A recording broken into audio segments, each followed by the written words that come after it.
Oi, gente, tudo bem? Sejam bem-vindos a mais um vídeo aqui no canal. Se você gosta de conteúdo sobrenatural e casos misteriosos, se inscreve aqui para não perder nada e me siga nas minhas outras redes sociais que eu vou deixar na descrição do vídeo para vocês. E não se esqueça de deixar aquele like que ajuda muito aqui no canal, então chega de enrolação e bora pro vídeo de hoje.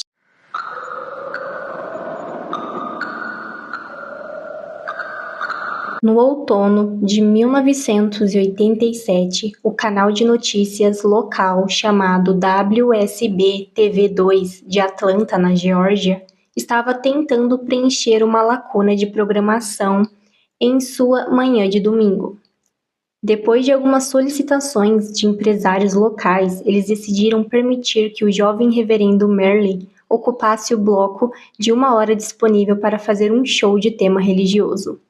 Ele estreou em 18 de outubro com pouca programação. O programa era um programa religioso padrão que consistia em um reverendo sentado em uma cadeira simples, lendo passagens da Bíblia para a câmera e discutindo sua interpretação e significado para a nossa vida cotidiana moderna.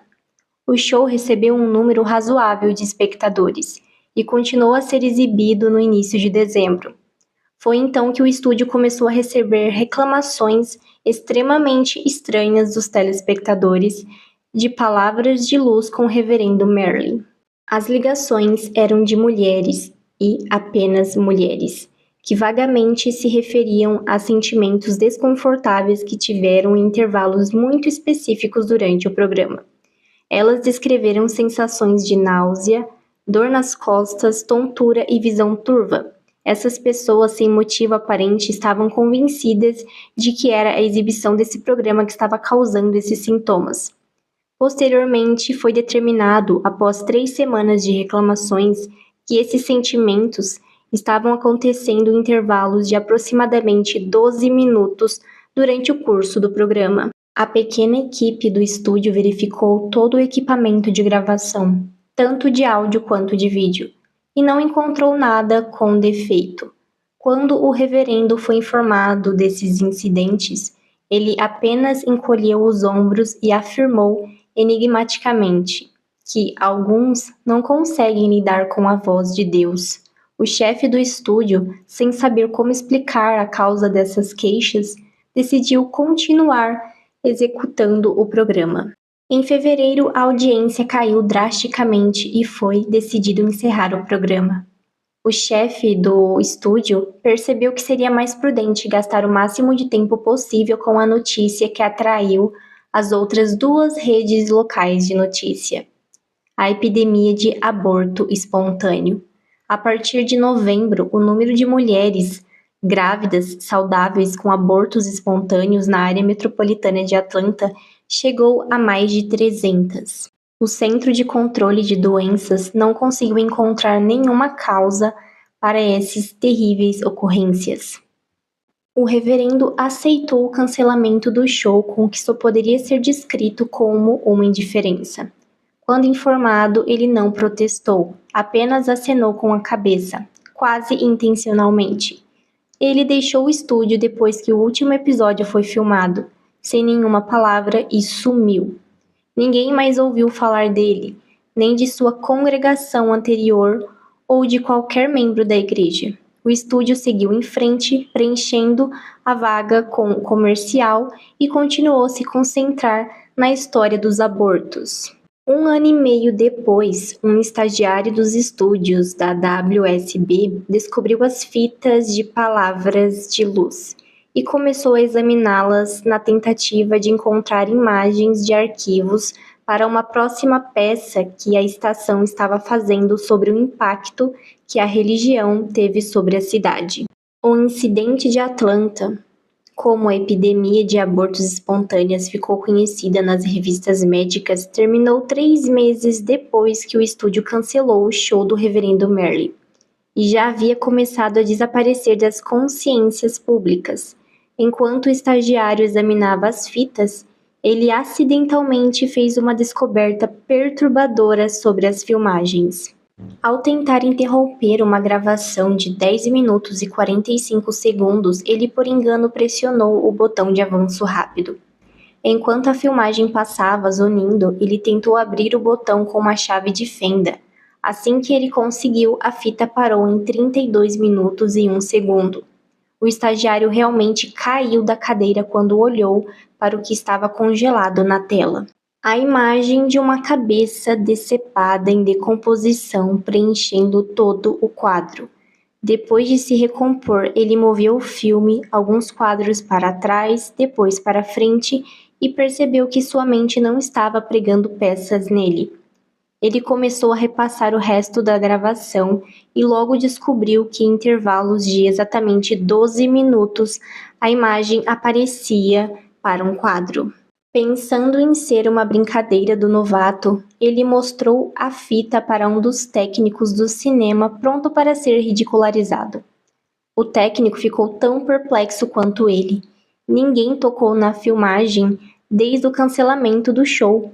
Depois que o estúdio fechou à noite, o estagiário convenceu o técnico de ajudá-lo a ver todas as fitas de palavras de luz.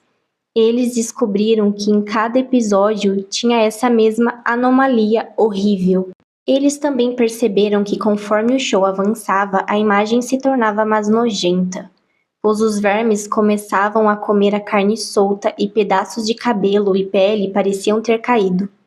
O técnico deixou claro para o estagiário que o que eles estavam vendo era tecnicamente impossível, já que o filme em si não mostrava absolutamente nenhum sinal de emenda. E ele mesmo tinha estado em todas as filmagens do show e não sabia de nenhum momento em que essa imagem poderia ter sido considerada no quadro. Tudo isso foi apresentado ao diretor do estúdio, que, temendo algum tipo de reação contra a permissão para o ar, ordenou que todas as fitas fossem destruídas. Ele disse ao estagiário e ao técnico que não tinha interesse em saber quem fez isso nesse momento. Ele exigiu que eles não mencionassem isso para ninguém. O técnico seguiu em frente com facilidade. Ele achou que tudo aquilo era uma brincadeira sombria e engraçada, mas o estagiário não desistiu. Ele fez cópias de quantas fitas pôde antes que fossem apagadas e as levou para ver se encontrava algo nelas que pudesse apontar quem fez isso ou por que fez tudo isso. Uma semana depois, ele tentou convencer o técnico a ajudá-lo novamente, dizendo que acreditava ter descoberto algo ainda mais perturbador do que as próprias imagens. Quando os quadros individuais foram editados, juntos, em ordem cronológica, a boca da cabeça parecia estar se movendo como se tentasse formar palavras. O técnico, temendo por seu trabalho, disse para o estagiário se livrar das cópias e não falar sobre o assunto novamente. Uma semana depois, a polícia respondeu uma ligação feita por uma senhora idosa em um dos subúrbios de Atlanta. Ao anoitecer, ela tinha ouvido ruídos horríveis vindos da casa do seu vizinho ao lado, onde um jovem casal morava. Ela disse ao atendente de emergência que a esposa estava grávida e que estava com medo de algo ter acontecido. Quando os policiais chegaram no local, 20 minutos depois, eles não encontraram luzes nas janelas e a porta da frente estava entreaberta. Eles se moveram lentamente e foram para a sala de estar. Lá dentro, eles encontraram uma jovem mulher sem vida, com o abdômen aberto. A ferida era irregular e um rastro de sangue ia do corpo ao sofá na outra extremidade da sala. Lá estava seu marido, o estagiário do estúdio. Ele estava nu e o cadáver do seu filho ainda não nascido estava aos seus pés, sem vida. Em sua mão, ele segurava um pedaço enferrujado de metal que usou para abrir o abdômen da esposa grávida. A televisão estava ligada e reproduzindo um looping de 18 segundos de uma filmagem silenciosa de uma cabeça em decomposição, pronunciando algumas palavras. A história que circula na delegacia até hoje é que o estagiário ficou repetindo baixinho, enquanto era levado: "A luz de Deus os chama." E essa é a perturbadora creepypasta 12 minutos. Comenta aqui embaixo se vocês já ouviram falar dessa creepypasta perturbadora. Não se esqueça de deixar aquele like que ajuda muito aqui no canal e a gente se vê em um próximo vídeo.